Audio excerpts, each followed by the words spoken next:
Welcome to another episode of the Vikingology podcast. I'm Thing One, CJ Adrian. I'm Thing Two, Terry Barnes, and welcome to my Christmas tree farm where literally the harvest has started today. So, this is what happens. Christmas comes in October when you ship trees to Asia. Who are still buying? Yes, I guess, maybe Christmas is the last shred of hope that people can hang on to in this world. Have a little bit of winter celebration. I don't know. But yeah. So, anyway, yes, we are the art and science of the Viking Age. And today we've been like, we're just sitting in like Vikingology pub here, like, just sort of chat like pals. So we have Claire Downham back, who is University of Liverpool. And this is your third time on the podcast. Were So, you the first to be on three times? Is this our yeah, first I think three? I think David Zori was, No, he only but did twice. well, maybe twice, but we had split it into three episodes. I guess that's why. Right. So His first taking that back. episode ran long and we split it into two. Yeah. Yeah, Yeah, yeah. and But we've he's had only a been few. on twice. So Claire, you're our first Oh, threefer. thank you. It's nice to be back. We always have a good chat, don't we? So yeah, I think it'll be fun. Well, we were emailing a little bit ago, and you were mentioning that Hmm. you have worked on a new compilation of primary sources about the Mm, Vikings that's coming out next year. So yeah. I wanted to like hear about that. So maybe we could start there. Yeah, of course. So yeah, it's a source book on Vikings in Britain and Ireland, and it's coming out in a series called Penguin Classics. So they've already published a few sagas, but they haven't actually got much, just in terms of like I don't know, the more like historical end of the Viking Age. So you've got the sagas in the series, and then they've got a book which is like Asser's Life of King Alfred, and I think it's called The Age of Alfred, and they've got some Viking Age sources there. But this is a kind of more holistic view of Vikings in Britain and Ireland. So that was really good fun to put together because my own interests are often like Irish and Scottish, so I was able to make sure that the Celtic speaking realms are quite well represented, and it's not just about Vikings in England, although they're quite important as well. And do you know what? I just had so much fun writing it. It just took me back to why I fell in love with medieval history in the first place, which is, reading the primary sources and thinking about what they mean and trying to kind of almost like imagine myself into the world in which those texts were written. So yeah, it was wonderful fun. So I almost don't care if nobody reads it because I had so much fun writing it. But Yeah, I was I having kind of hope I I was kind of having hope people fun will reading enjoy it too. your posts on Blue Sky where you'd be like, in today's law from what, Canute the Great or whatever it was. And it was just like Yeah. every Well, day some yeah. interesting. Some of the sources I did actually try out a little bit on Blue Sky, just because that's what I was thinking about at the time, and I'd be like, oh wow, this is really well to me fun, and sometimes be like the meaning of this word, you know what I mean, or the way that something was described in a text, or something intriguing. I think one of the examples was that Viking burial at Ballatir on the Isle of Man, which I know CJ you responded to because it was like a medieval murder mystery. So that's one of the sites which is going into the book. So the idea of it is that they wanted primary written sources, which is what they normally do, but they also wanted some pictures for the book as well. So we use some images from archaeological sites and then use those as a springboard for discussion. So it's primary sources, not just of a textual nature. And now that was the site where the person buried had her hands stretched out, right? Kind of Yeah. up. And could you Hmm. describe that? Because I don't know that I understood that correctly how she was laid out. Because then I, Yeah. I No, wrote about it and then somebody came back and said, I don't think you're quite getting it. Because I imagine like kind of on her back with her arms out like Frankenstein. well, you said this is really interesting. So this is a burial mound at Ballatir, in the Isle of Man. And the central burial in the mound is a youngish male, and he's buried with his kind of warrior like accoutrements. And then a mound is put over his grave, And there's cremated layers of animal bone. But in one of the upper layers of this mound is the body of this woman. Um, now, the position of her arms was forward, but her forearms are missing. But they could tell from the angle of the upper arms was they were jutting upwards towards the mound. So the position which she's in and the position of her legs, um, rigor mortis had set in when she was buried. And I actually ended up doing a little bit of a reading on the medical science of this because I haven't really been talked about. I think because everybody's like, oh, this is warrior burial and this woman is sacrificed. But maybe because I'm a woman, I was like, no, I want to know more about her because she's not really usually part of the narrative. So she was just buried in this very strange position. So I think rigor mortis sets in a short time, although it varies, with number of hours after death. But it only lasts for a certain time afterwards, which is a few days. So that's the kind of window within which she must have been deposited. And the fact that her arms are out like that, that suggests that her arms were in that position for a little while after she died, but before she was buried. So I remember we had some discussion on there. I mean, could her arms have been tied round a post and she slumped when she died so that the rigor mortis when her arms were at this odd angle? But anyway, one of the suggestions, which I think was the Frankenstein kind of image, is that if her arms were extended out, there was this possibility the layers going over her hands would have been sticking out, which is really creepy image. But I also think in the Middle Ages, if you think about these things where the traditional idea of like heads on spikes at the entrance to a city or body parts being displayed, I think medieval people were just a bit less squeamish than we are about displaying of dead stuff. And that would also mean if you're a farmer, seeing slaughtered bits of animals isn't going to gross you out, but most normal sort of like non-farming people living in a civilized urban environment, if they saw half a cow leg sort of on the pavement, they'd be like freaked out by how gross it was. So I think our sensibilities and their sensibilities were different, but it's possible that almost this idea of if she was sacrificed for him, the point of making a sacrifice is that people can see that you've made the sacrifice. So there may almost be an element of display there. And I know like Neil Price has written about like the drama and ritual, the theatre of the Viking burial. So you can imagine, the objects going into the grave very conspicuously, like we're so rich or this person is so important that we can deposit this stuff for the afterlife. And then these cremated bones, I mean, these animals must have been killed and burnt, and like who wouldn't see that, particularly in a small island community.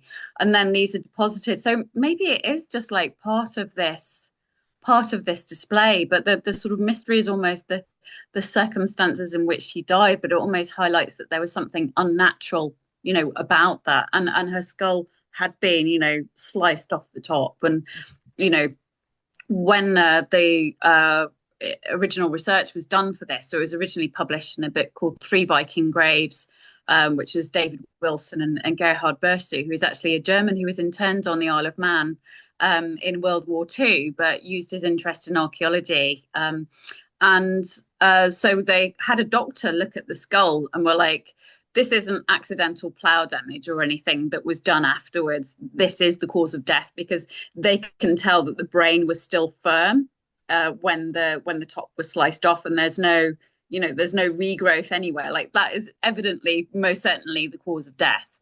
But it does suggest something kind of quite ritualistic and kind of nasty, really. I almost think, yeah, we always talk about, cruelty in politics now is almost part of the theatre of politics. And maybe this is what was happening in the Viking Age, that this example was being made, maybe to terrify and unnerve people. That was part of the point of doing it. But it's very interesting indeed.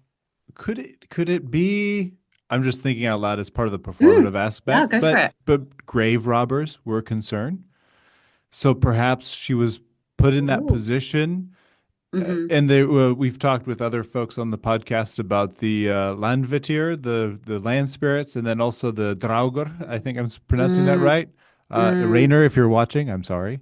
And but maybe it's like, if you can see the hands, then you think it's a Draugr, and like fewer people are going to try and take the grave spoil. Just the thought of like it's like a Yeah. dissuasion. Like if you No, try to that. steal, she's gonna Mm. pop up and what do Yeah. Draugrs do? Scare you? Was there stuff worth stealing in the grave, though?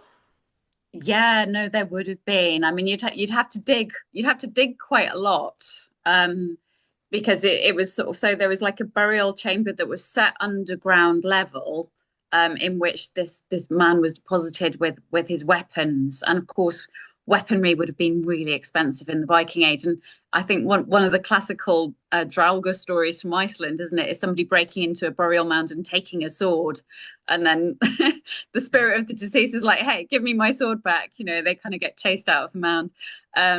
So yes, that's actually a really interesting idea. That yeah, you're going to think twice, maybe, about doing that. Um, yeah, so no, I think so. Yeah, it would have been tempting to steal from there, but it would have been quite a lot of work. You'd have had to dig down the mound.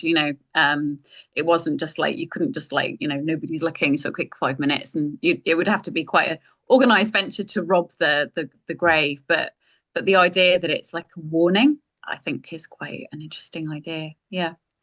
Or it's just like in Norsemen when they buried the chieftain and the slaves were kind of Not seen burying it. him in, and then they Okay. said, "Oh, we need the sacrifices." And so they said, "You and you and you, go. And Kark, you bury them." And then the guy had to bury his friends alive in the Uh, mound. And then and actually, I remember they had hands sticking out of the mound. I wonder if the creators of oh, the show, because they knew. use real Viking history to inform some of the jokes, that's what Mm, made it so good. I wonder hmm. if they were looking at this case because it's a pretty famous case, right? Mm, So I wonder if yeah. they looked at that and one of them's like, we should do that, and their idea was just the slaves Yeah. in the grave mound were an afterthought, and they're just they're Hmm. they're just bad people. And so, Hmm. so Hmm. they Hmm. throw them in. I don't know. It could be. Could Wow. be. I mean, this is almost what I love. Like, like we always have an innate human need, don't we, to want to solve mysteries, but it's the unsolvable ones that we just keep coming back to. And it just, yeah, the story keeps running. So yeah. That's like my co-author in the article I was mentioning before we started taping, and he's Hmm. he was emailing me about the lack of written laws in the Mm. Viking Hmm. Age, right? Hmm. And and citing, like ancient Sumerians writing down laws. What's wrong with the Scandinavians during the Viking Age, and why isn't there anything to read? And I'm like, yes. And then one must wonder about the character of a person who chooses to make their career chasing the history of people who didn't write their history. And it's just like, it's just an exercise in madness. Like, why? We're just like trying to solve a mystery we know we can never solve, but yet here we are. Yeah.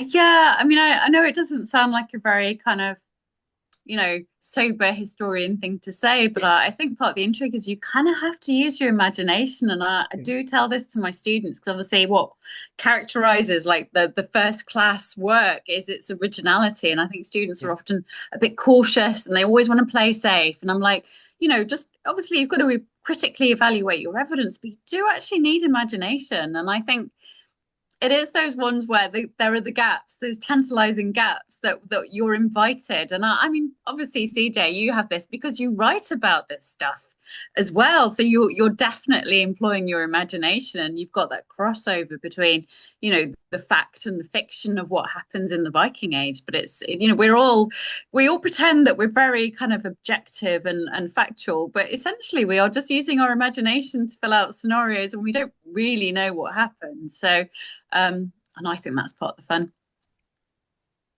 Yeah, like you said, critical reading of the sources, but at the end of the day, we're all just hypothesizing anyway. Yeah, So, yeah, yes. It's just competing hypotheses, isn't it, really? Some of these things we'll never know. But that's, and that's also very interesting, I find, because I feel that there's this accusation sometimes leveled against kind of historians of rewriting the past. And we're not rewriting, we just reinterpret from the changing state of knowledge, and our yeah, our growing understanding of things invites new interpretations of past things. It's not about kind of, reinventing it. It's just applying different lenses. Yeah. Yeah. If you think we're making it up, the historians in the 19th century were really making it up. Yes, I know, and it's kind of funny, isn't it? Because sometimes when you get like a late 19th century history book about Vikings, and they're not hiding the fact that they're using their imagination. You kind of almost get these kind of passages, don't you, like purple prose, where they'll talk about the brave Norseman or something, and you're like, yeah. Mhm. Well, that I had a book that I read when I was younger, and then I kept it for a really long time. And it was about so the character I write about is Hastings, who's active in the Mm, Frankish Empire, and it was Michel Delange. He's a French historian. I think he wrote this thing in the 70s. right. Uh-huh. And when I was younger and I didn't know any better, I just kind of read it and I thought, oh, this is really cool. And he's like, well, I'm working from this one source, Raoul Glaber, which is but then you learn that, wait a minute, but he was an 11th century chronicler who was working from earlier chronicles that don't exist anymore. Hmm. So can we Hmm. trust him? But then when you read what Delange writes about Hastings and where he places him, there's nothing. There's zero. But he says it with such authority. Like Hastings was here, and Hmm. Hastings was here, and Hastings was here, and when I finally kind of had the aha moment of like, this guy's full of Hmm. it. That's as recently as the 70s. So you do have to be really careful Hmm. because Yeah. it's because there is that mixture of using the imagination. Hmm.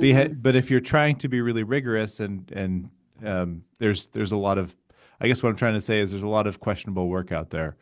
Um, Hmm. and the 19th century started it all. Yeah. Yeah, and if anything, that's why we should always be going back to the primary sources, because narratives themselves can have legs, and a misperception can be repeated, and the only way to kind of correct that is to kind of go back and do a kind of critical reading. And I do think, with even in the contemporary world, we're talking about having to kind of deal with AI slop and or even propaganda. And I think, critical reading of sources, it's such a transferable skill. But yeah, it's what keeps it all anchored, really, is you've got to be able to, it's okay to have the flights of fantasy as long as you always take it back to the primary sources and justify how you got there, and allow that there might be other things that you could interpret from the same data set. I think that's the responsible way to do history, but it's also very fun. So how As many sources are in this book that you just finished? I just can't remember off the top of my head. I think it's about 30. Um, so yeah, so as I say, some of them are pictures. So we've got the sword from Balatir, that burial mound we just mentioned. We've got the Thor's hammer from Repton, because I feel that's quite iconic. We've got other images are the Inchmarnock hostage stone. That's quite an interesting one. So this is a piece of slate from a island on the west coast of Scotland, and it's a doodle. But it looks like it's a drawing of a Viking raid, maybe done by a child.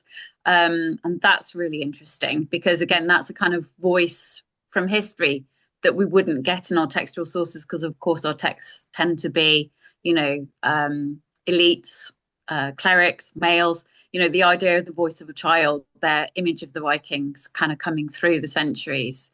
That's quite exciting.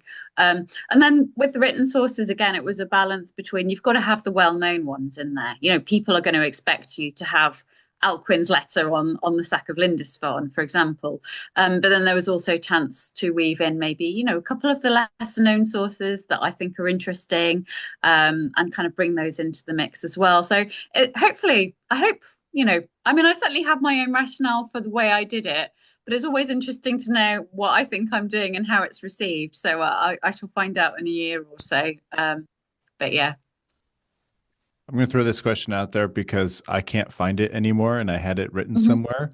But does it include the one where Bjorn Ironsides brings slaves from Iberia and or Spain No, and it into Ireland? doesn't. Yeah, Because I I'm can't really remember which sorry. one that is. And so I was thinking maybe this is an opportunity for someone who could point me Yeah, in the right well, direction. Yeah, because it's very much focused on Britain and Ireland. Yeah. It is very much focused on Britain and Ireland, but there is some reflex in what you're saying there in one of the Irish sources. The fragmentary Annals of Ireland talks about this episode where Vikings get to North Africa. So they go round Spain into the Mediterranean, and they are said to bring some captors back with them to Ireland. So that's quite interesting. But is it Anne Christie's? She's written a book on Vikings in the Iberian Peninsula. It's quite a slim volume, so I think that would probably be your go-to. That might tell you more about the stuff you're looking for. But yeah, Yeah, yeah. it came up in conversation because I was visiting the Museum of Cavalry in Saumur Hmm. recently, and Okay. we were talking about different things, and just that happened to come up because it's in my second book. I was like, oh yeah, and Hmm. there's a source that says that the slaves were brought back to Ireland from Spain. It's like, oh, Mm. what source? And I was like, I I can't remember. And then I started looking it up, and I couldn't find it again. I was like, oh gosh, because that's research I did 6, 7 years ago, and I I don't Yeah. know where I put it. Yeah, well, I think if it's an Irish source, I think it might Yeah. be that like saga episode from the Fragmentary Annals of Ireland. Mhm. If it's a non-Irish source, then it could be anything. It could be a saga or something. But I'm I'll that's keep digging. slightly I'll out of my find it wheelhouse. again. Yeah. Yeah, I'm sure. Yeah, yeah. But no, there's some great stuff once you look into it. Don't you hate that? Like when you have something that you just know in your brain. Yeah. Actually, one of my colleagues in our history department, we talked about this a few years ago, where she's like, "Do you ever have that feeling like you've taught this class so many times and you just keep repeating these things as though they're truths, and then one day you just kind of like, where did I learn that? Like, why do I know that? Why do I think that's the way it was? And you just Yeah.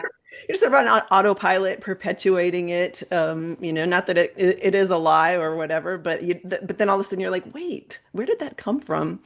Mm, Yeah. yeah. Or I get that thing like CJ's got where it's like, I know I've read that somewhere, but what source was it? Do you know what I mean? And I mean, at least it's, I mean, I'm old enough to remember researching pre-internet being useful, and that was a lot harder. Whereas at least now you can generally kind of cleverly kind of like, do some search keywords and eventually get back to because I have a memory. This is one of the things as a historian, you're supposed to have an immaculate memory. My memory is rubbish, so I'll have a vague notion of, and I have inklings and hunches, and then it's a case of trying to like, yeah, map that onto where did I get that from? Do you know what I mean? So, yeah, but that's just part of the job, really, isn't it? So, It Yeah. is actually in creating these like annotated bibliographies or hmm historiographies that I'm working on right now with this hmm project. And it's kind of like, you just keep adding to it and adding to it. And then, yeah, it's like all of these disparate pieces that are just swimming around in your brain. And you're like, I don't know how on earth you're supposed to keep track of this and mm then go back and remember. So, like, thank God for like keyword searches and stuff in hmm documents. I don't even know how people did this before the internet. God, I just don't. Yeah, I think. I mean, I'd started my PhD at the end of the 90s, 1990s, last century. And it was just lots of photocopies, lots of little notebooks, and yeah, lots of handwritten sheets put in files and stuff. So yeah, it's quite. So it makes you wonder how will people be researching the Vikings in another 30 years' time, you know? So. Yeah, exactly. So much is changing. Well, it's interesting to me because when you're talking about sources, like what I think too, and CJ and I have talked about this, especially from a historian standpoint, not an archaeologist standpoint, of nobody's digging up new sources. And so then, how long do you just sort of generation after generation keep trotting over the same written sources, hoping for that, really unique, interpretation to kind of come out Mm. that nobody's thought of before? It just almost seems like an Mm. impossible endeavor sometimes. Yeah, definitely. I mean, that there are some areas where I think there's definitely scope for more research to be done. I don't feel everything's been chewed over too much, and I think actually that's kind of partly what attracted me to study Vikings in Ireland because we do actually have quite rich chronicle sources. So in England, our major narrative is, of course, the Anglo-Saxon Chronicle, and that is quite well chewed over. But still say the scope there, I mean, of maybe, um, there's a lot of diplomas, and those haven't been thoroughly investigated yet. So there are definitely sources, even in England, which is fairly well trodden territory for Viking research. But in Ireland, probably the ninth and 10th centuries been quite well surveyed. But if you wanted to look at, the continuity of Hiberno-Scandinavian settlements into the 11th and 12th century, there's really so much there that could still be done. So there's still chance for new voices and original interpretations. So, but yeah, maybe we're at that kind of fun stage where there are still those options, and it may be harder, 50 or 100 years ahead to use the same body of sources to come out with radically new approaches. So how deep in the past have you really ventured as far as just, looking at sources to, are you pretty much sticking within the sort of nominal Viking age, or have you gone back a little bit farther at all? Yeah, no, I kind of, because the thing is so you've got a word limit. The book was given with a few guardrails, but not many. They let me have a lot of choice within it. So, but for what I was trying to it's quite hard because you've got to shoot what your favorite sources, what do you feel the most important sources are. So I had to keep quite strictly. So I've kind of gone. I think my earliest source is 792, so the year before the famous raid on Lindisfarne. And then it starts to radically thin out towards the end of the 11th century. So so we've got the account of the Battle of Stamford Bridge, from Harold Hardrada's saga, which I love as well. That was much fun. And then I've got really where the Viking activity continued in the Irish Sea region. So I've got something from Welsh sources about Magnus Bearlegs coming down into the Irish Sea region. I've got obviously one of the Lewis Chessmen. You can't really have a book on Viking sources without having Lewis Chessmen in, can you? Yeah, I've got something about the Battle of Largs and the Treaty of Perth, this is events in the 1260s, which kind of is what we conventionally use to mark the end of the Viking Age, in Scotland. So it's when the Hebridean Islands became part of Scotland, and the claims of Norwegian kings sort of like backed off from that area. But you could carry on forward actually, because Orkney and Shetland only became part of Scotland in the 1480s. So you can the what is the Viking Age is quite expansive depending on where you are geographically. So that's like with this new compilation, but what about in your own work? Have you gone back farther than? Yeah, I have, but that's partly, because my interests go beyond Vikings. I mean, I know there's been some work in Scandinavia now, and they're talking about, well, the Viking Age as a phenomenon, we can actually draw it back. So some of the key changes that are sort of seen to mark kind of Viking Age developments, seem to sort of have an earlier genesis than when we conventionally start it all off in the 790s, and that's really interesting. But I've been teaching sort of Scottish and Irish history from, well, really kind of Iron Age onwards, actually. Yeah. So I had, when I was living in Aberdeen and taught at the university there, I had a course which was on early medieval Scotland. So I started that with, the Iron Age, the Romans, and then into the kind of main body of the course. And I do something similar for Ireland. So yeah, I do cover quite a broad scope, and the Irish stuff I teach goes up to the reign of Henry VIII. So I Oh, mean, wow. yeah, but I'm sure most academics are in that position. They've got their own little pet specialism, but then they're teaching over a much bigger range of material. Yeah, I actually mentioned that to this guy when we were talking about it, because the period of time I'm looking at is 500 to 900. Right. And but Okay. then but then when I said yeah, and then stupid me because of sources, right, issues, and then it's like I want to go back to my master's research, which was the dissolution of the monasteries under Henry VIII. It's like plenty of documentation. Well, I won't say plenty because of course I picked the one abbey to write about that gets Hmm. burned to the Hmm. ground and there's no Hmm. like traces left hardly. But yeah, this now I'm thinking about it, this seems to be a theme with me. Like I'm picking the places and periods of time where there's no evidence. I don't know why. It's crazy. Yeah. Well, Ah, yeah, maybe. That's it, isn't it? What draws us to what we're interested in, So Yeah, yeah. I think you're right though. Like I think it's interesting the concept kind of the long Viking Age, right? This just mm, getting blurred at the edges on both sides as to definitely. what what this thing really is.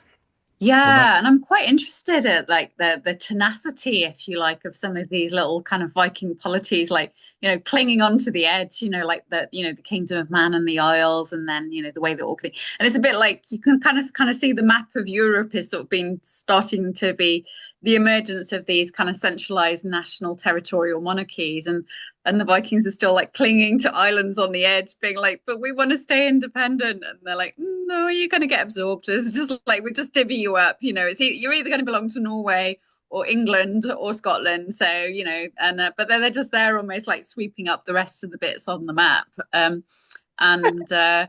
yeah, I find that, I don't know, there's something quite, I don't know what's the word I'm looking for, but,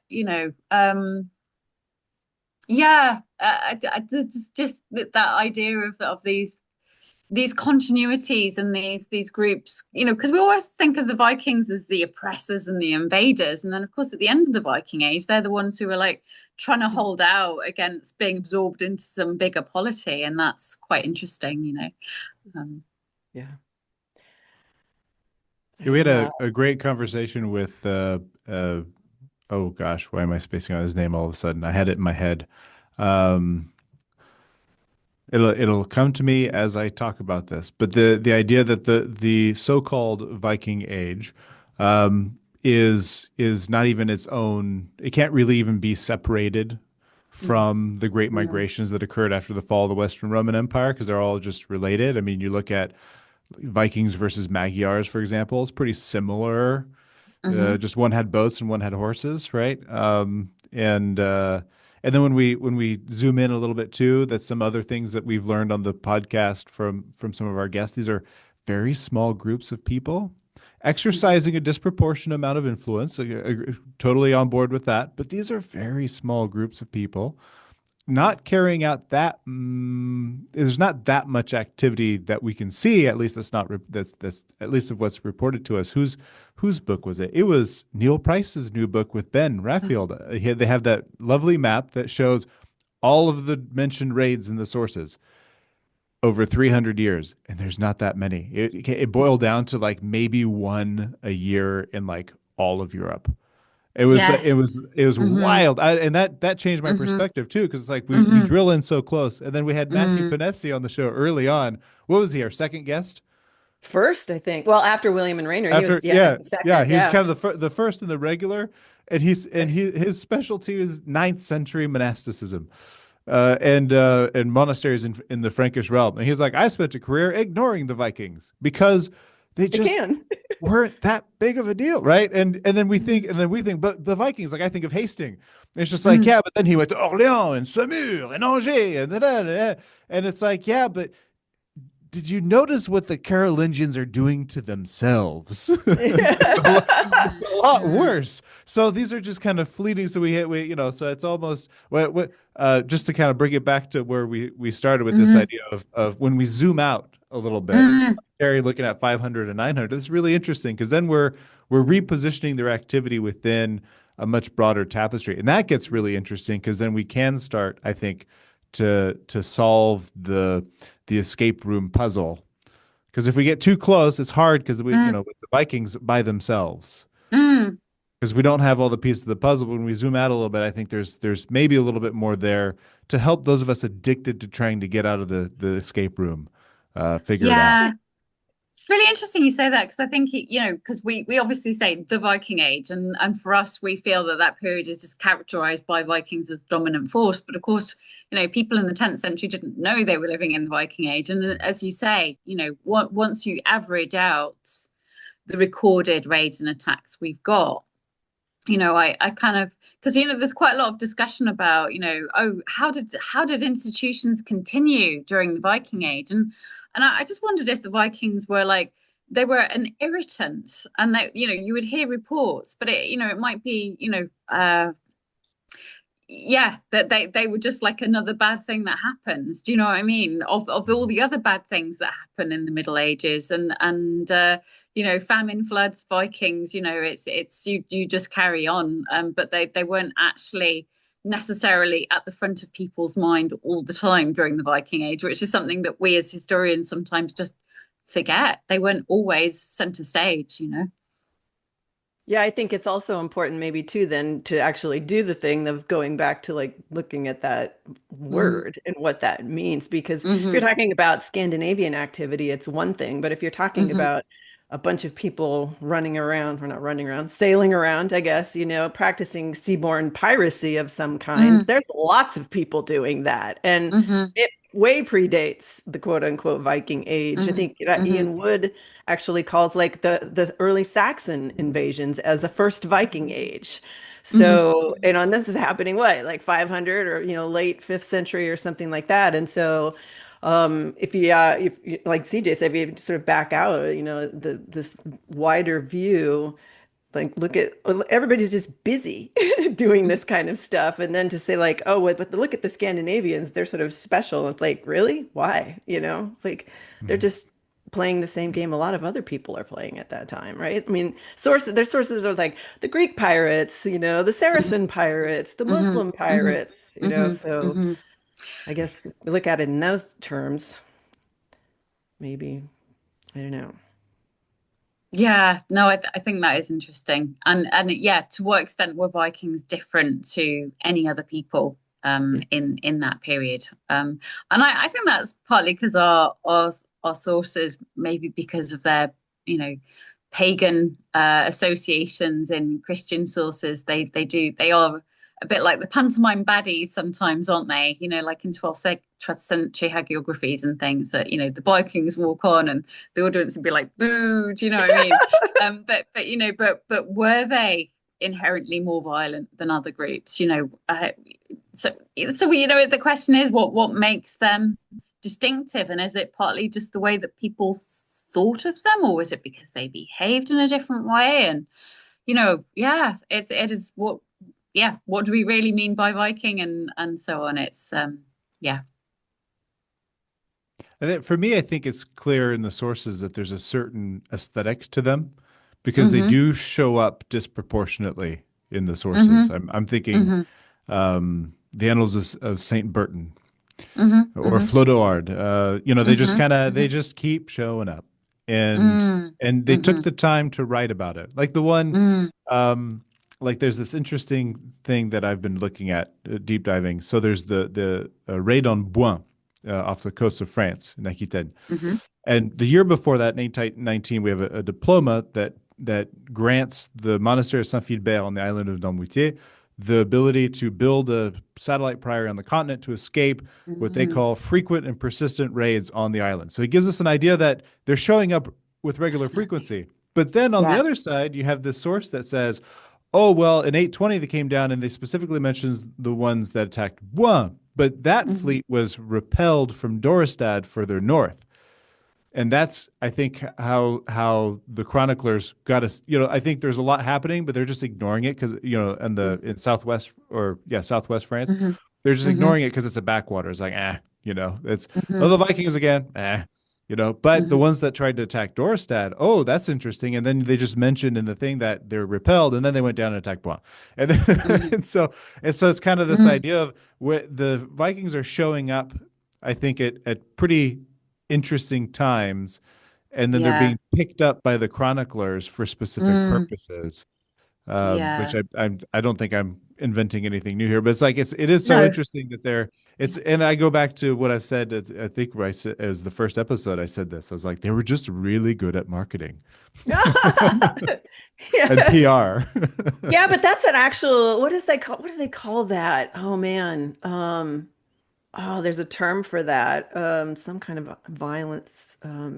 But it's where, yeah, I mean, what terrorism is based on, right? It's like Yeah. if you do it once or twice, so people get the sense that you're capable of it, but then you don't really have to do it anymore because people then are afraid of it, and the fear just takes Mm. over and works Mm-hmm. for you. So then that's the marketing, right? It's like, Hmm. Yeah, that's really interesting because you know I've been sort of reading recently about, you know, theories that kind of Vikings basically ran protection rackets. Do you know what I Yes, mean? So they were 100%. paid kind of like money to like keep them away. And of Yep. course that absolutely relies on fear, doesn't Yep. it? You've got to show a couple of times that you mean business if people don't pay up. But Right. the rest of it's just going to run on fear. Yep. Um, and that's kind of quite interesting. And then we've also got like the because we are quite reliant on chronicles, and there is a danger with chronicles because they are so like neatly compartmentalized, and sometimes people go to town on like statistical analysis of the number of raids in the 820s versus the number of raids in the 840s, and as though it's some kind of objective complete source. But then we have sources that tell us what's happening outside the chronicles, and that's quite interesting too. So one example that comes to mind with that, I'm not sure if I've talked about it to you guys before, but it's the life of Saint Findan. It's a bit of a favourite of mine, so I might have ranted about it previously, but it is about this Irish nobleman. But he's captured twice by Vikings, which that kind of suggests there must have been quite a lot of activity around the south to east coast of Ireland in the early part of the ninth century. Because to be captured once by Vikings is kind of an accident. When it happens twice, it looks like there's a definite pattern that there is obviously a fair amount of Viking activity going on. So that if you were an elite person living on the coast, that Vikings wouldn't just be. If you live, many miles inland in a upper mountain in the middle of Ireland, yeah, what Viking age? But if you were living on the Leinster coast and you're a political leader, then like Vikings are a very real and present threat. Mhm. Yeah, I think the phrase I was trying to think of was message violence. So if you're capable of sending a Okay. message, then the message can Mm. speak for itself and you don't have to be violent all the time. Then you can pick and choose. And I myself have more than once referred to the Vikings as a mafia cartel. Mhm. So I think that's what they look like, at least early on. I think that's Yeah, I definitely think what they that's look like. yeah. One of the books I read about Vikings in Ireland is by an academic called Mary Vellante, but she had this idea of like gangsters' turf, which I thought was quite cool because there's this whole kind of rivalries between different Viking groups in Yep. Ireland in the 930s, and Yep. they're kind of fighting these long distance campaigns and setting up camps far away from their bases. But her argument is that they're doing that to kind of mark out their territory, their sphere of influence, not where they're directly controlling, but yeah, just like a mafia over a city. This like no, this is our area, and you guys you keep out of this area, but you can go and like terrorize people on the other side of the river. So yeah, I think it's quite interesting to apply these modern ideas sometimes because they give us a lens for thinking about what's happening. Yeah, I think that even in the etymology of the word, if I remember right, well, so Judith's, work about, Mhm, the runic inscriptions and skaldic poetry, but mhm, then I talked to mhm, Rainer about this too, and they're doing some work on like violence in the Viking Age, but this idea mhm, that, Viking as a term actually could be sort of positive or negative depending on whether you were mhm, talking about the in-group or the out-group. mhm, And mhm, so, doing Viking things like stealing, etc., amongst your own people, Viking equal bad. But mhm. doing it to the enemy gangster, group down the street or whatever, Viking equal good. That kind of Mm, yeah. connotation. Yeah. Yeah, Yeah. no, I can definitely imagine that. And I suppose that gives a frame for understanding why Vikings could end up allying actually really at quite an early stage with non-Viking groups, because in Ireland you get Irish kings kind of drawing in alliances with Vikings by the mid ninth century, which is really quite early. And I think because historians tend to think it was always an us and them, Irish versus Vikings. And actually it's a bit like, well, do you know what? These guys are actually quite dangerous, and like we could fight them, but we could lose, or we could ally with them and they'll beat up our enemies. So like win-win situations. You can kind of see how Vikings deployed against your enemies is suddenly quite a positive factor. Yeah. What is that phrase? Isn't there, what is that? Like the friend of my enemy is my friend or something like that? Your enemy's enemy is your friend. So Yeah, right. yeah, yeah. I Exactly. guess yeah. I Yeah. actually cited that in a lecture the other day because I was trying to explain the way that kind of Vikings kind of got enmeshed in Irish political hierarchies because you do see them kind of using them opportunistically. And the thing I like about the St. Findan, because I'm always obsessed with that text, but Findan's second capture is because basically his Irish enemies kind of invite the Vikings to come and capture him. So I don't know whether money changes hands. It's a bit like they're working as hitman. They want Findan disappeared, so they arrange with a group of Vikings that they're going to invite Findan over.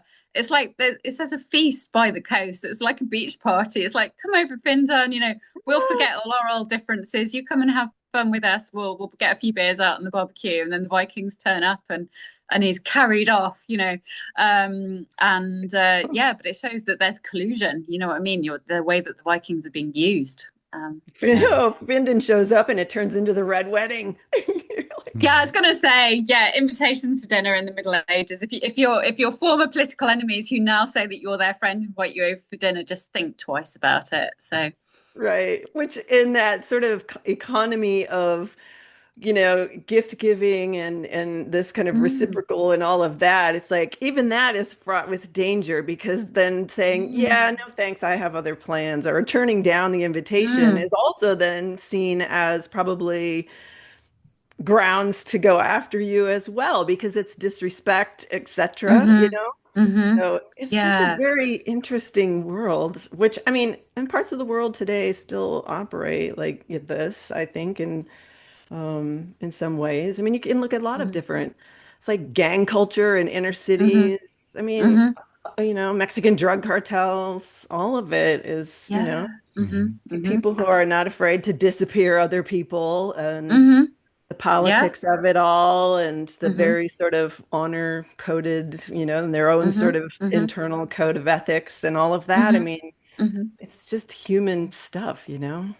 Yeah, no, definitely. Because I mean, Findan's first capture is because his sister's been taken by Vikings and he has to go and negotiate a ransom for her. And they decide to capture him as well, but then they decide to let him go because it's like, well, people coming to pay ransoms, should we really be kidnapping them as well? Because that's going to discourage payments. But it kind of shows all those ambiguities of like these people clearly know each other. Like Findan knows where to go to bring an interpreter to have a conversation about getting his sister back.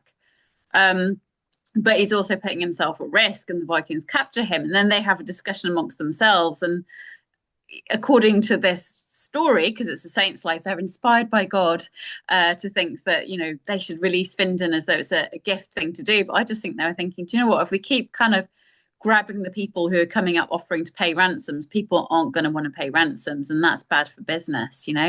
But yeah, it's very much that kind of that must be yeah, nerve-wracking thing to go to the Viking camp to try and negotiate for the release of your relative. Yeah. Yeah. To go back just real briefly on this idea of the protection racket. It's funny you should say that because I'm currently teaching a course on chivalry, and Uh-huh. I use that same, we'll call it metaphor, for the feudal system. Mm, It's just a really advanced protection racket with the hmm separation of society into the three estates, right? And just thinking out loud, because going back to this idea that these are small groups of people with a disproportionate reputation, we'll say, but not really doing that much, right? If we spread it all the activity out over 3 centuries, it ends up being just pretty slow. So I'm wondering, we think of the Vikings as having their protection racket going with the Danegeld. We see that in Brittany, a couple of different examples of that.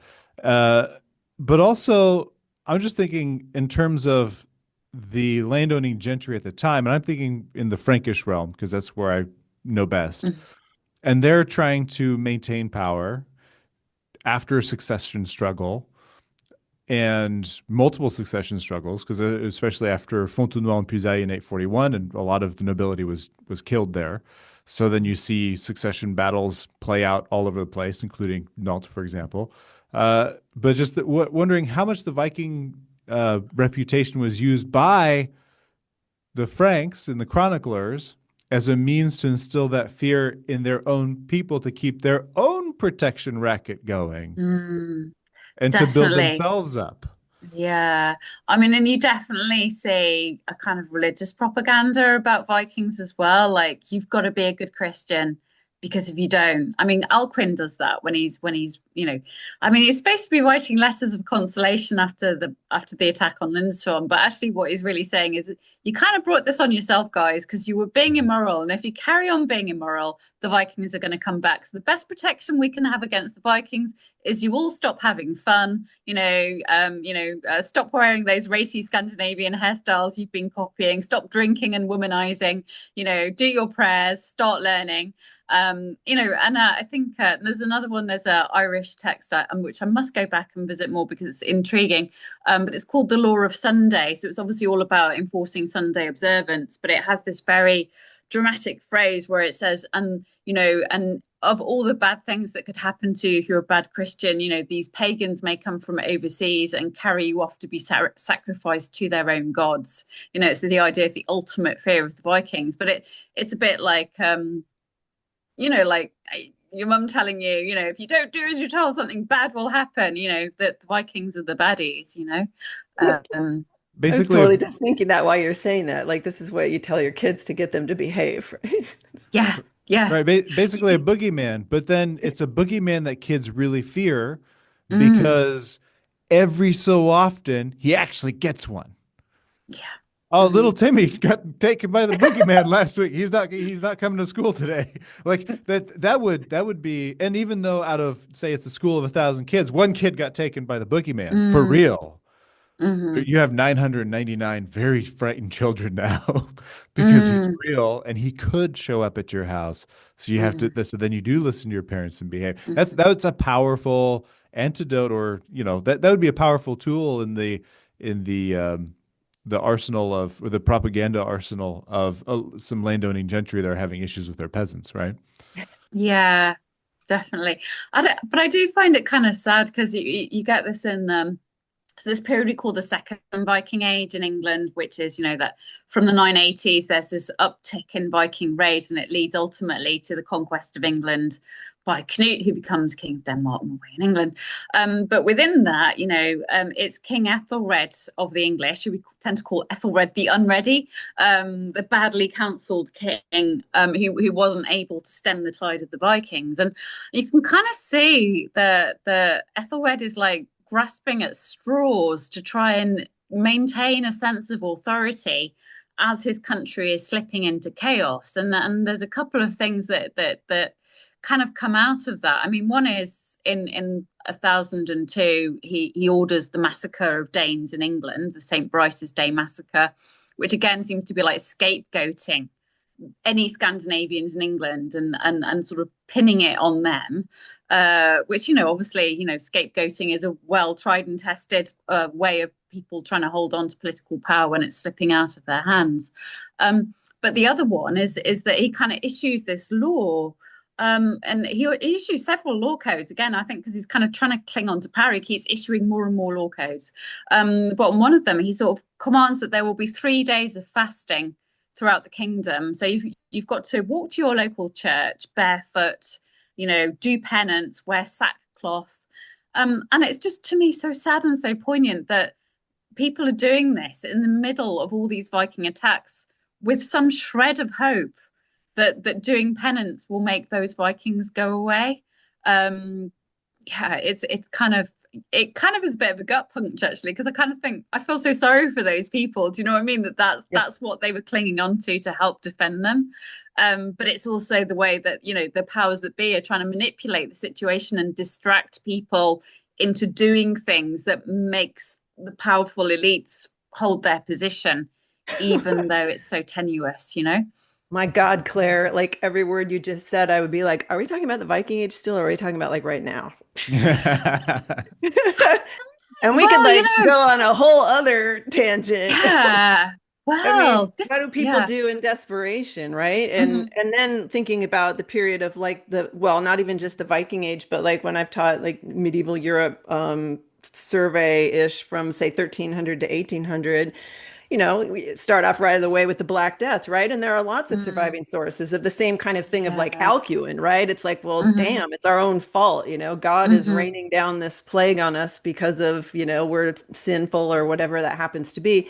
And you think about just the context in which these people live in sort of medieval Mm, Christian Europe.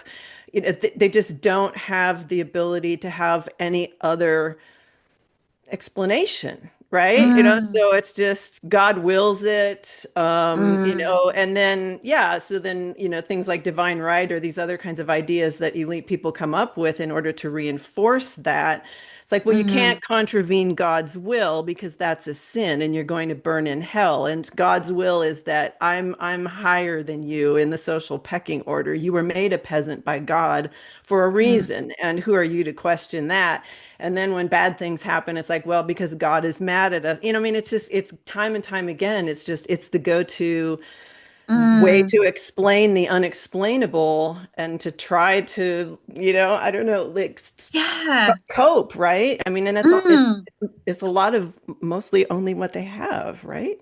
Yeah, but there's also sort of a certain element of kind of gaslighting in there, isn't there? And also the way that people kind of perpetuate the trauma by punishing themselves. You've got the Black Death, and then you get these flagellants going around flogging themselves. It's like, God, living through the 14th century is hard enough without like beating yourself over the back with a whip. Yeah. But it tells you that psychological place that people have got to, you know. But I Yeah, think they saw, like in my research on that, I mean, they saw the passion of Christ and hmm him hmm and being tortured and them sort of trying to walk in those footsteps and say, hmm okay, well, if hmm he did what he did and, sort of cleanse the sin for everybody, maybe we can do the same thing, hmm through this self-flagellation or whatever. But I mean, again, though, I mean, the whole thing is still just like, well, there's no scientific explanation or other explanation they can come up with. And so yeah. they're just sort hmm of grasping at these religious straws, and it does make hmm it, from our standpoint, because we have other mechanisms for describing or hmm explaining Yeah. things, it makes it look like, oh, isn't that kind of like sad or pathetic or something? Yeah. Yeah, we know that neither Vikings nor plagues are caused by people being naughty. But yeah, I guess in the Middle Ages it was all part of you have sinned and this is your punishment. Yeah. Yeah.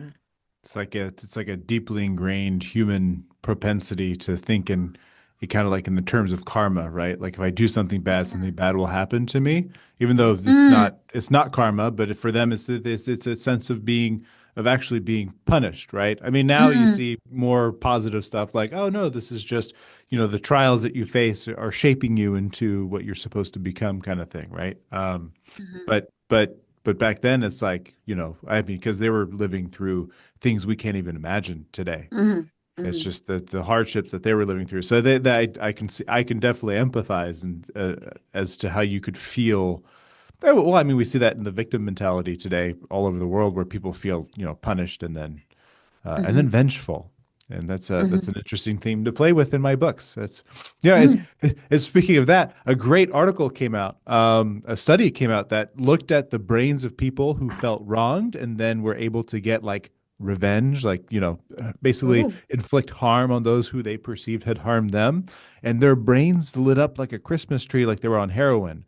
And so the title wow. of the article was the addiction we all have that's deadlier than drugs. Uh, Dopamine, dopamine Vengeance, hits. Then, vengeance. Yeah, ah, apparently we're hardwired to seek that out, to seek out vengeance for the harms done to us.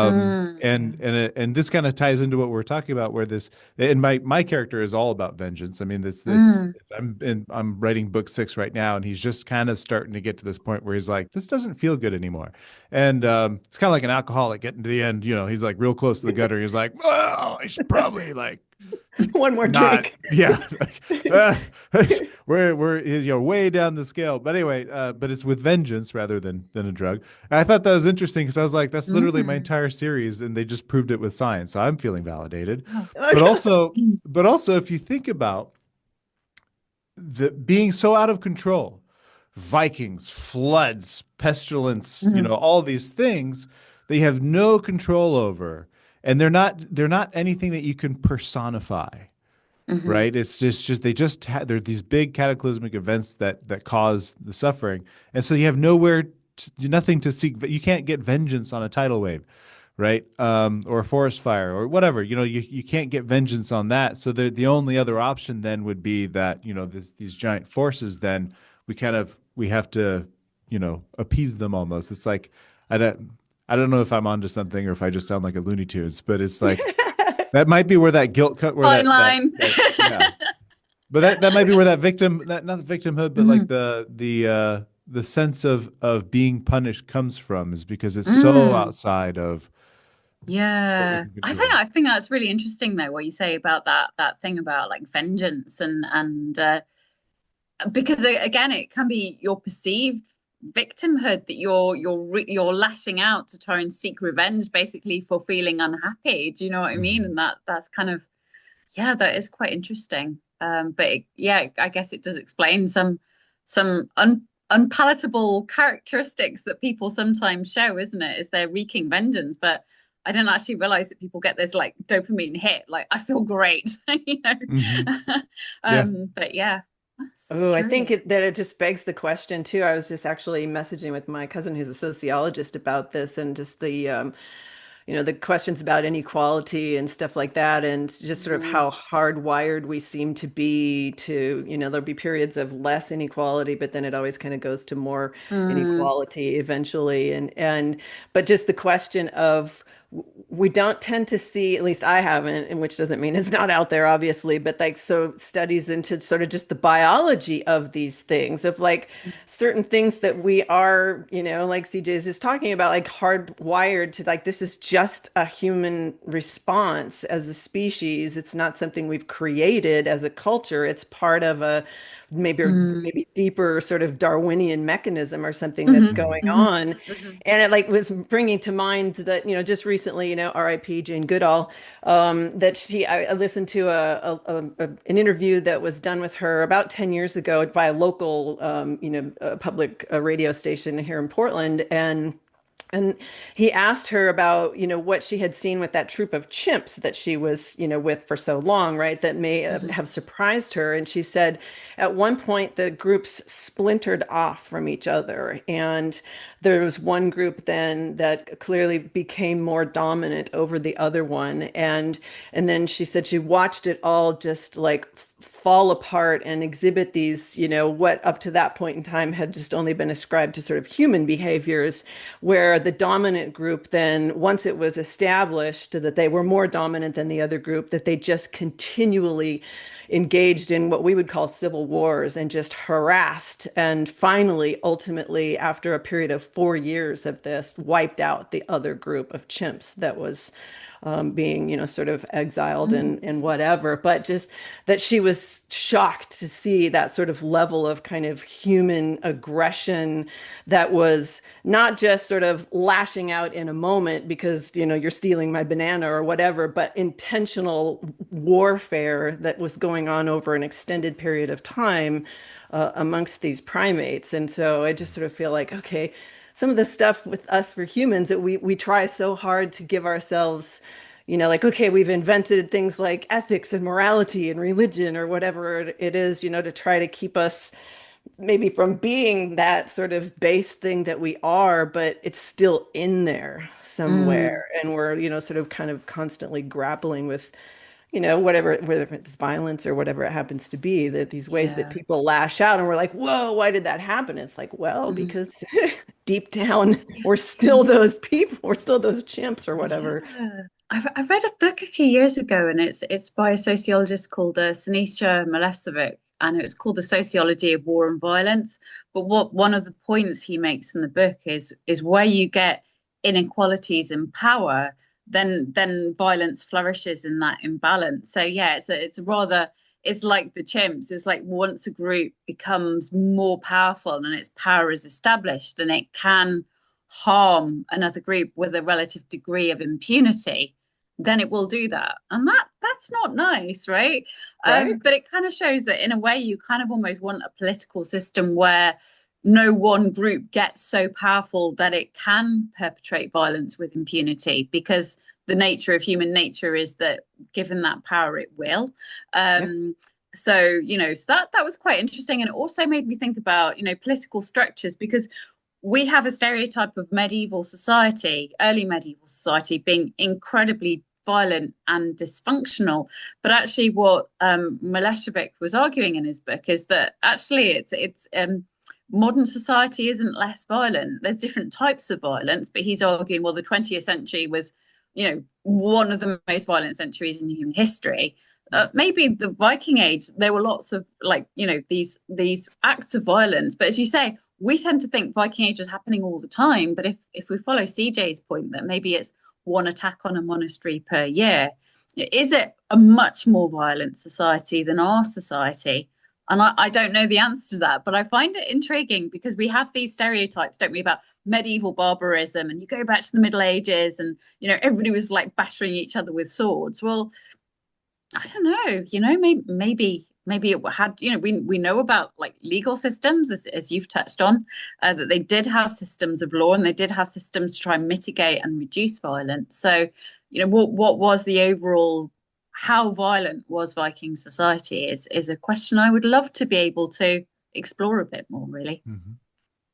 Yeah, Yeah, I think if you ask a question like that, it's always relative to something, right? I mean, so if you're going to say, oh, it's really violent, well, we're going to say, well, it's really violent compared to like what we think of now. Like what you said at the beginning of like seeing a carcass or something, and maybe that would freak out people now. Because we think you go to the store and you buy meat in this neat little package, we don't understand the slaughtering of animals or things like that. So I mean, I think it's a relative question, right?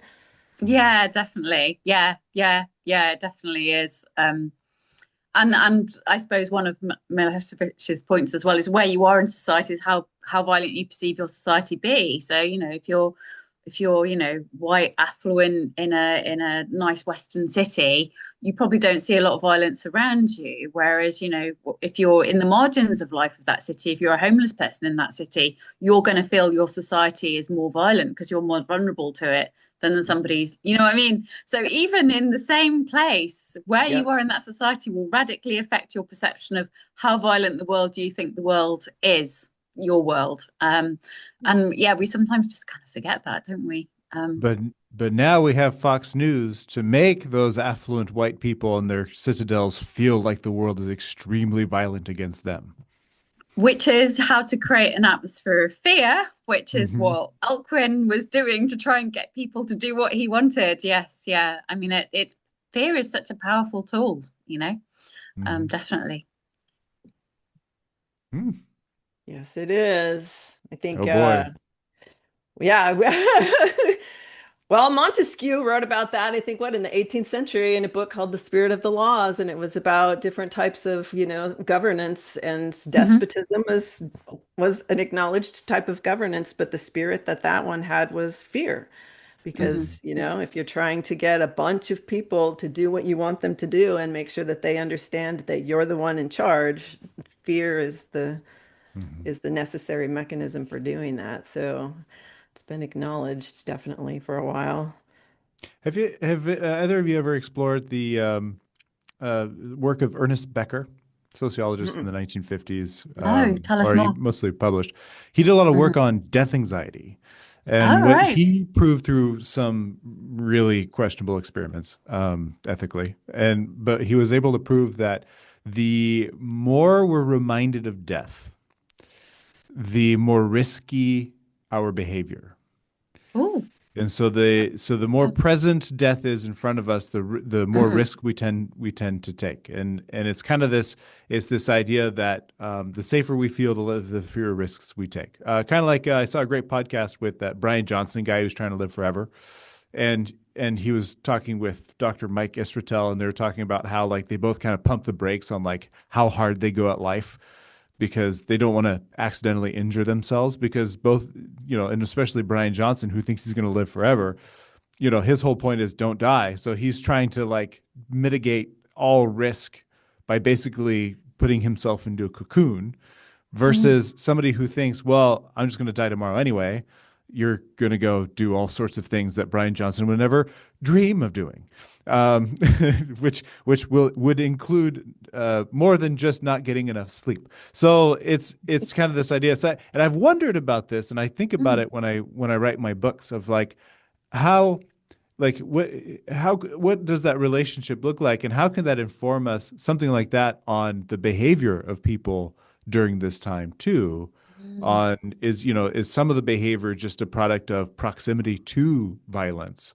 mm, Right? Is it could the people who created the burial mound and put the hands out, right, mm, have thought in their heads, kind of somewhat, maybe either unconsciously or consciously, but aware of this idea that if we freak people out, right, then it could cause a stir. And maybe it was like a minority politician, not minority, but like somebody who's trying to gain power, who needed a way to mm. like destabilize things, or like that way the more you remind people that death is near, then they start acting a little bit more crazy. I don't know. Food for thought. Yeah, I just thought it was really interesting because I would have thought the more that people thought that, the more that dangerous that people thought life was, the more cautious they would be. But it's actually kind of the other way. Mm-hmm. So people take more risks when they think there's more danger, which is quite interesting. So, Don't you think but that's yeah, in that. that's in the Viking Age though, isn't it? I mean, Hmm. from what we kind of know about Hmm. them and their beliefs, their worldview, or what I mean, to me, I Hmm. always tell my students, it's like, well, there's a whole sort of carpe diem kind of mentality that comes out of that, right? I mean, Hmm. if you know Hmm. the Norns have already settled it, Yeah, then what are you going to yeah, do? Either not get out of yeah. bed or get out of Mm, bed and live with as much gusto as possible, because either way, if yeah. it's your day to die, it is, and if it's not, it's not. So Yeah, just go yeah. for it. Yeah, if the fates have already decided, then what you're going to do isn't really going to make any difference. Yeah, Which yeah. yeah, And I think there is that thing too that yeah, death would have been much more present. We really having yeah having kind of gone through this. I was caring for a relative who died last year, but you kind of realize that all these social taboos we kind of have about death, and yet it's the most natural thing that's going to happen, yeah, and so we do like kind of fear and mystify it and keep it very much apart. And yeah, people in the Middle Ages that have been like, yeah, I'm going to die, what's the big issue? They would have like had a yeah, maybe a different way of thinking about how to live your life if you've got a different perception about mortality, um, yeah, which is really interesting. Yeah. yeah. It reminds me That's a of the quote from The Longest Day with it was John Wayne, where and they're storming the beaches of Normandy. They get pinned up on the dune, and he goes, "Come on, men! There are only going to be two types of men on this beach by nightfall: those who are dead and those who are gonna die. Go, go. go!" Inspirational. Oh my Well, but God. that kind of, I but feel that like would I'm be going that like, way. well, yeah, I'm I'm turning gonna, around. yeah, I'm I'm gonna going climb, home. I'm gonna make it, I'm gonna go, I'm gonna take a risk and try to go over that dune because if I stay on this beach, I'm gonna die anyway, right? Yeah. That's kind of a, yeah, I don't know. Well, then think about the Vikings of like living in the culture of like, okay, if I go out and I die, then hey, I risked it all. I did my thing, whatever, and people are going to be, yay, that guy was cool or whatever. And then if you come back with all the riches, they're going to say the same thing about you. So it's like it's win-win, you know. So why not Yeah. do it? And I mean, you Yeah. do get that in the sagas, don't you? It's better Yeah. to live a short life but have everlasting fame than it is to have a long life and Yeah. and not really achieve much. So yeah, Yeah. that yeah. But I guess that yeah, that was but yeah, I guess that's yeah, the kind of that idea of your legacy is the stories that the sagas that people going to tell around the fire in Iceland in the centuries after you've died. Yeah. Um, yeah.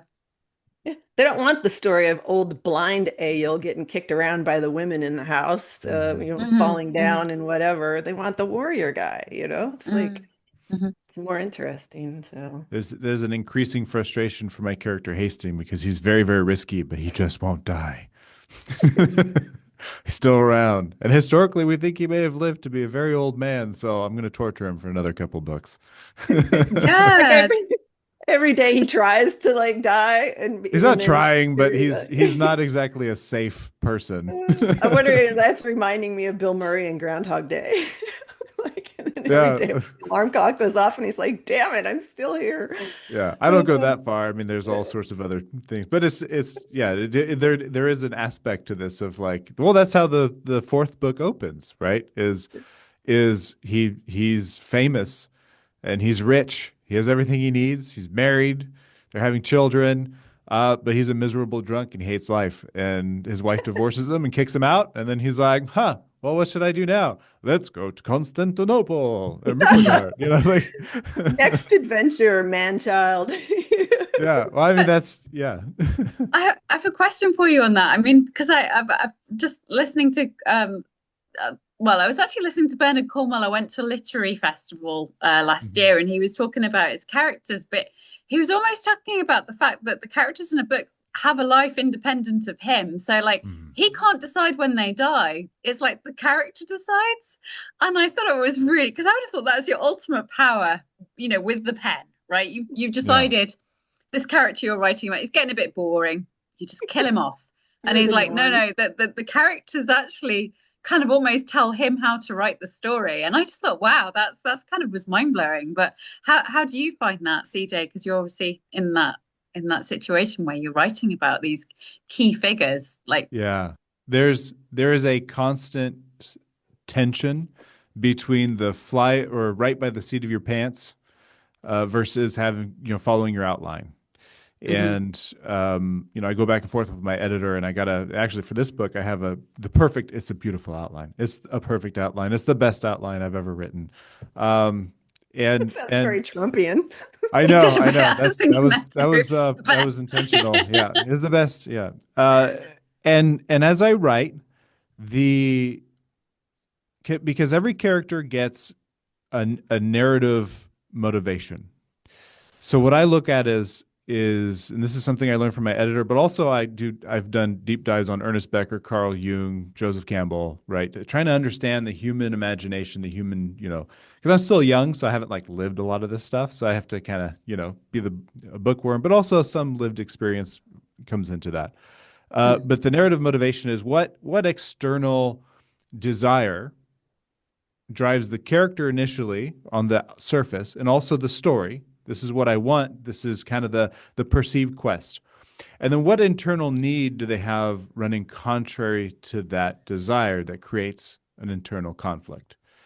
So, for example, Hasting, his narrative motivation changes book to book, but the big one, if you look at the big overarching one, right? His overarching desire is to prove himself and become the most famous Viking there ever was because he was harmed as a child. He was embarrassed and harmed and shamed as a child because he was from a noble family, becomes a slave in a blood feud. And so then his whole life is about becoming as big and as rich and as famous as possible to prove everybody wrong. mhm, But the internal need that he has, because this on the to become that you have to be a certain way. The internal need that he has is he needs to feel understood and close. He's basically codependent, right? So he gets in these relationships with people that totally sabotage the rest of his of what he's trying to do. And he hangs on to things. And so it's kind of interesting and then each book it changes a little bit. Like sometimes the internal like his internal need will change because the lesson he learns at the end of one book will kind of resolve that internal need.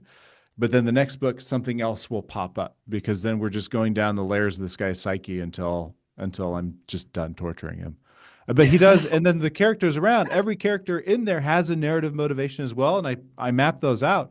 So there's a character in the fourth book, for example, and his narrative motivation is a little bit more ambiguous. But as I go through and events unfold, they really do kind of take a life of their own and sometimes they get themselves into trouble, make the wrong move, whatever. And sometimes it's just fun to follow that. Sometimes I have to like backtrack and be like, all right, don't write yourself in a hole, or like, but and some live, some die. This is the Viking Age, so my dad jokes. He's like, they all die.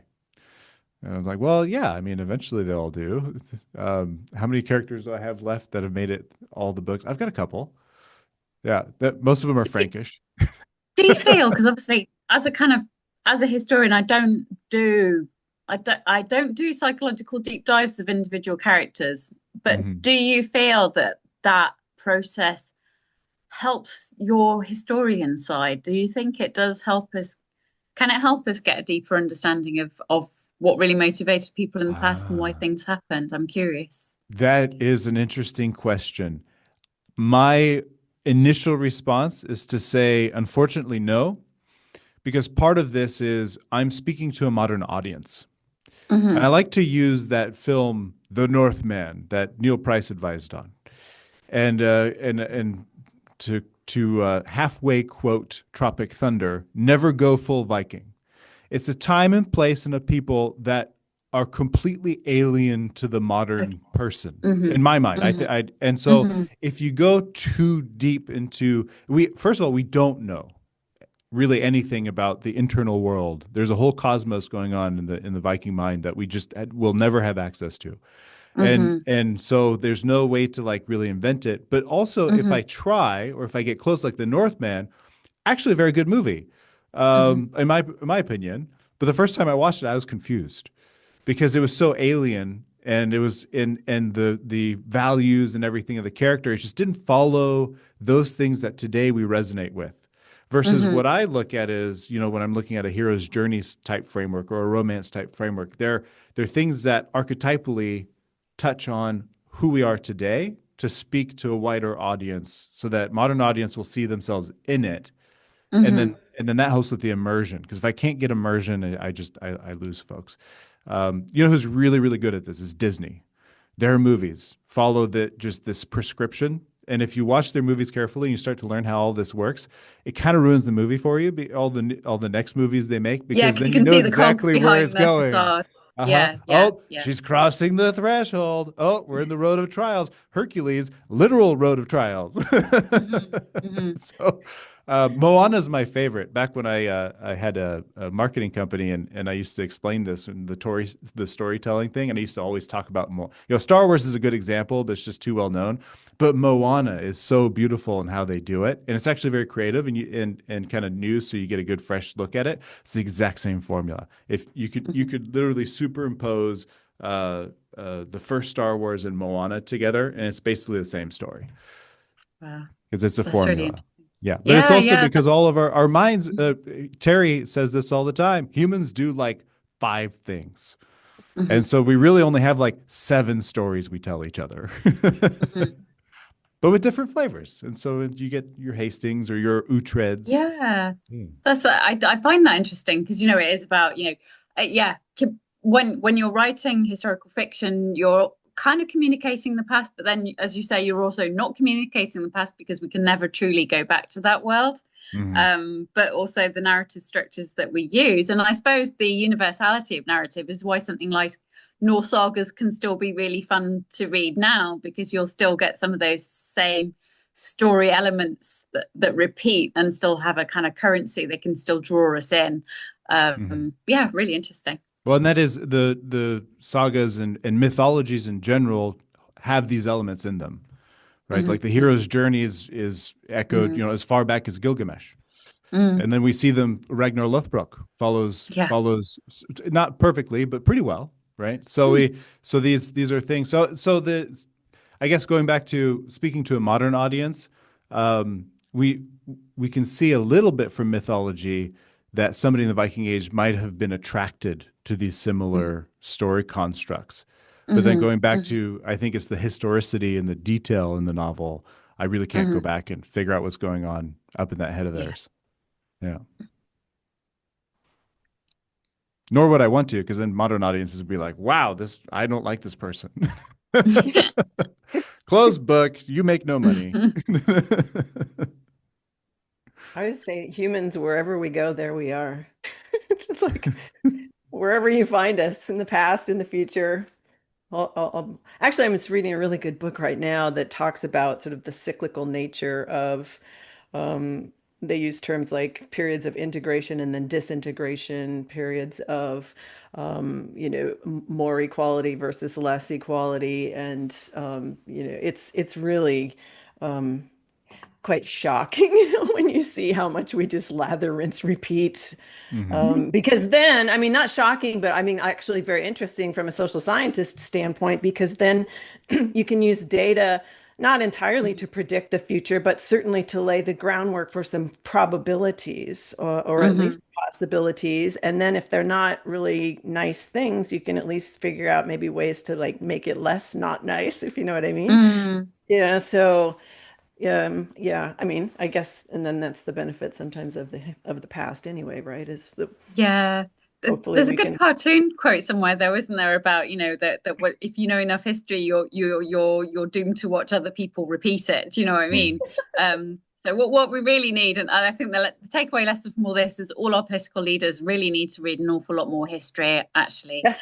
Um, yeah. Yes, unbelievable. Yeah, because I was actually just having a conversation with a couple of colleagues of mine, and there was some kind of, excuse me, like sort of, freaking out in the moment going on. And I'm like, yeah, and I'm never that person. And I always just say it's because of my historian brain. It's like I'm not going to get mired in, well, A, things that are beyond my control, but B, stuff that it's like we've done this before, but people who don't know that, then Hmm. yeah, the tension is higher. And there was a question of, well, but has there ever been like a time when there was, like a major force in the world that then, just I can't remember how it was phrased, but just sort of started to crumble and just went away. And I'm like, yeah, it's called the fall of the Roman Empire, like which left, a vacuum and, things that people had to grapple with. And yet here we are, we're still here, kind of thing. But it's like,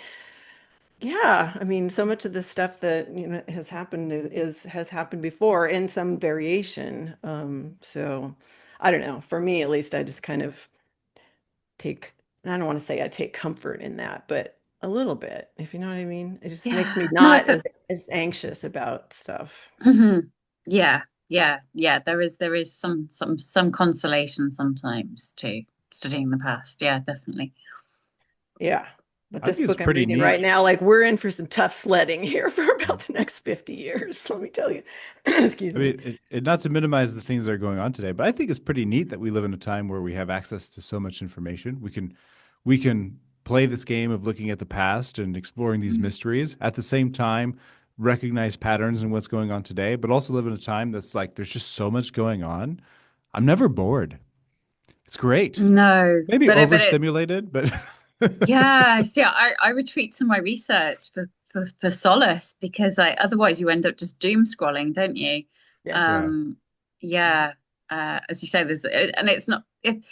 There's a lot going on, but also so much about what's going on is communicated on this kind of 24/7 news cycle that yeah, that it's kind of and it can just put you on edge, I think, as well.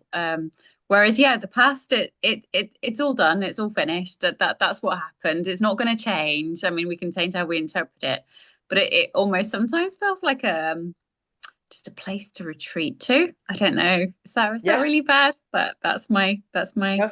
happy I place. totally I totally agree with you. It's escapism for sure. Hmm. Yeah, yeah, yeah. Yep. We're just in this escape room with no answer to the puzzle. You're back to the escape And room. we're perfectly happy. There's some really cool books in the escape room, and I'm just sitting down with my mug of coffee, and I'm like, do you know what? I'm not going to try and get out anytime soon. So yeah. That's great. All Uh, right. Well, on It's that dinner note, time for me. yeah. I'm in France. I'm hungry. It is time. It is time. Yeah. I'm being called to the table. Very Well, good. thank So you for another lovely chat, Claire. It was great to yeah, see I know Yes. it is. It's good. It just yeah. When am I on again? you. We'll be in touch. Yeah. Oh yeah, but no, thank you so much. I always have so much because you just come at things from such different angles as well. It's just so interesting to chat to you both. So thank you. Mhm. And all we're Thank doing is you. just amusing ourselves, right, CJ? That's like the whole We're just thing. having fun. Yeah. Yeah. But As yeah. good a Well, reason as any to do anything. So yeah. yeah.